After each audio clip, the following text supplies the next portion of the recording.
Yes, the show is on. Chef Martin, the show. So, welcome from the break. Yes, so we are going to start the action now. Now, let's see. Why do I need a job? And our goals are: what is a job? Benefits and limitations of a job. So, we want to find out the meaning of a job. Now, this is what I got. A job is a paid position of regular employment, whether occupation or profession. So when you are paid to do something regularly, that is what we refer to as what? Job. So anytime they pay you to do something, then that's a job. Now, work is different from job. Work refers to the activity itself that you are doing. It should not necessarily be that you will be paid. Do you understand? Let's take students for instance. Students work, but they don't pay them because work refers to the activity. That activity can be mental or physical. So that is work. So you can be an entrepreneur, but you still work. Do you understand? But the difference is that for job, you work for someone and they will pay you. That is job. Okay. Now, so we want to look at what we call full-time employment. Full-time employment. Now, the person doing the work or the job is what we refer to as what? Employee. So, employee.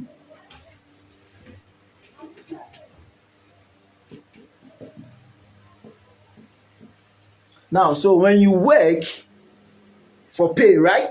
If you work so that they will pay you, you are doing job, isn't it? Now, that person is what we call employee. The person doing the work so that you or she will be paid. Now, let's see Ghana. Now in Ghana, we say what about 14.2 million people are employed. Now the dangerous thing about this is that only less than 1 million are employed by the government. What am I trying to say? I'm trying to say that even though government is the largest employer, government employs more people than anybody, yet government employs less than 1 million Ghanaians. So if you don't start thinking about entrepreneurship to get to a time, nobody will employ us. Yes, nobody will employ us. That is why I have told you that this show is number one, provoking you to set your own business. It doesn't matter whether you work for someone or not. Okay. Now, so let's see. So we are saying that less than 1 million people are employed by the states. The rest, who employ them? That is the question we need to ask. The rest, who employ them? So it is these small businesses or private owned businesses like you. Yes, because they took responsibilities to set up a business so that they will employ others. So you can also do same. We are all waiting for the government, right? Look at the number of people who graduate every year. And yet, government only employs less than 1 million. So we need to change our mindsets. We need to change our mindset. We need to have entrepreneurial skills. And yesterday, I shared that with you. Only this platform. Because government can no more employ us, especially young graduates. High time we change our mindset. Okay. Now, so we are saying that if government employs more people than anybody, and even your government employs less than 1 million. Now, so why do I have to work for someone? Is it important? Yes, I preach about entrepreneurship. That is what I do. Yes, I teach business studies. But do I speak against job? No. So I see people who call themselves motivational speakers or whatever. Oh, stop work, have your own business. This. I laugh at them. Entrepreneurship is not a joke. You need to change the mindset before. And next week, we are looking at starting your own business.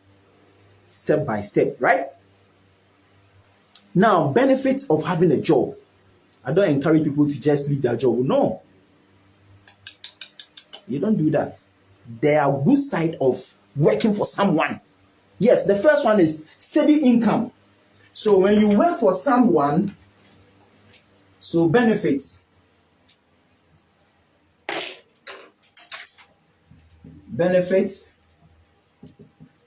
steady income. Yes, so you have what you call fixed salary. When I was working as a teacher, every month I would get my monthly salary, isn't it? Yes, and it was fixed.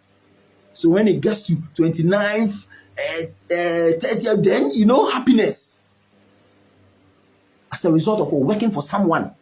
So when you work for someone, it's not bad. So job, you have fixed salary, steady income. Every month it will come and you enjoy, isn't it? Yes. Now, number 2, retirement plans. Yes. If you work for someone, you have retirement plans, isn't it? Provident funds and the rest.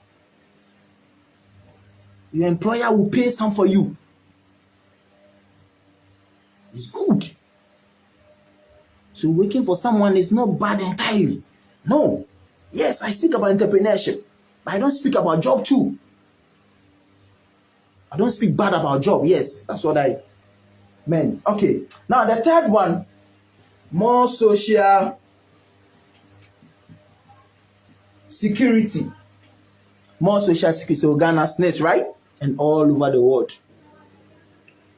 Your employer pays some. Maybe they also deduct you. Yes, you won't even see it. So that when you go on retirement, you enjoy, isn't it? As a result of what? Working for someone.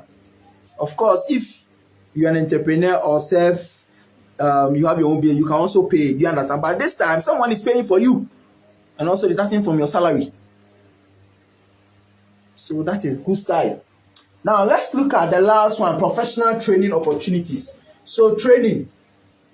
Oh, I have enjoyed this so many times. So I remember when I was teaching, my head of training, Mr. Sapon, always I used to go to him because I was working for the organization, ICS, internal training.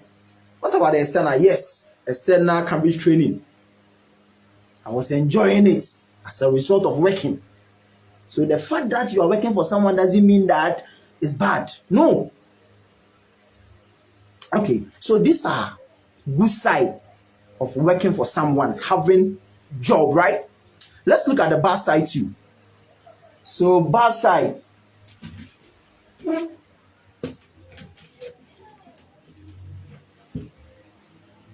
The bad side, we have difficult to balance personal life.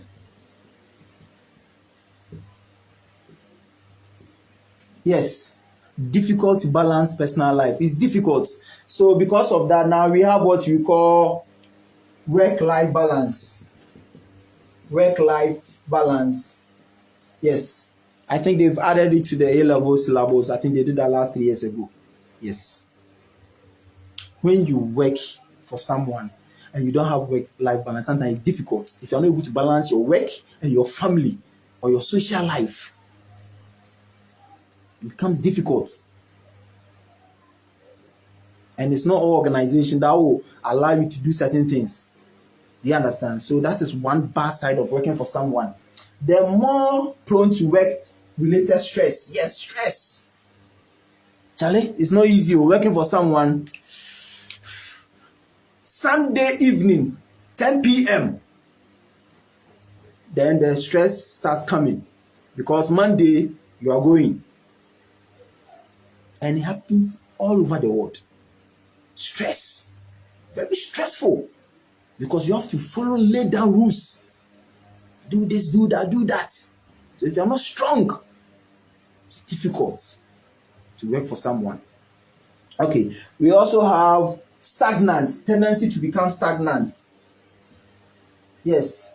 So if you don't take time, You will work and work and work and work, and you will not grow. You become stagnant. You see, entrepreneurship, you are putting your own ideas, personal interests into play. But if you work to someone, you need to work according to the person's vision, mission, right? Yes.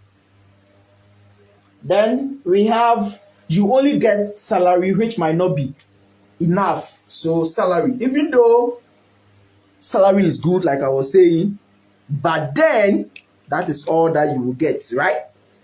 That is all that you will get, and it might not even be enough. Okay. Then the last one, unable to use your personal interests and skills. So these are byproducts of working for someone, or the limitations. So do you need a work? Compare yourself. I'm not the one to tell you, yourself. Compare the advantages and the disadvantages. So we'll go for another break. When we come back, then you look at the hours that you spend at the workplace.